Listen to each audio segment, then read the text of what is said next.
yoo yaamillee yoo fayyaa nageenya badhaadha ilmaan Oromoo kaguutuu addunyaa cufa kee jirtan gar jirtan cufatti nagaa waaqaa isan aaga'u jennaa arraan tanaaf fulaan jirtunini qayee artist Nuwo Gobanaa kabajamaa fi jaalatamaa kennaa artisti keenya kaganama ijoolleen xiqqoon dhaabtu cimsulleeni ijoollee isaa mee ijoolleen isaa tunar Oromoo dhaams qabnaa naan jedhe dhaamsorri qabu walumaan gaafanna mucaa qasa aye atine no sinjala Maqaan kiyya Bilkiisaa Nuhoo.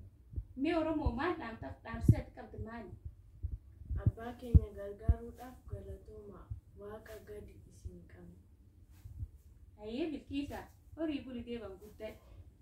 ati no aynu sinjala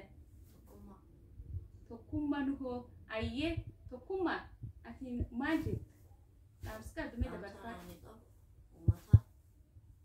abbaa kee gargaaruudhaaf galatoomaa jedha waaqa gadi isin malee hin qabnu galatoomaa baay'ee yejen gugurdadda jedhaanallee gugurdadda nu jiraadha oraabula deebana wallillee jabeessa Oromoo inda geetta waa warri isanii dhaamatu dhugaa ijoolleen teennaa artistooteen ganamaa qabsaa'otteenna hedduuni warri isaanii qabsoo Oromooti jecha Oromoo jecha jireenyi isaanii hedduu odoo ofii hojjetanii jiraatanii maal jaarratanii akka namaatti ijoollee isaanii walaf hin kaahin arra akka itti jiru nami cuftii walumaan beekna mee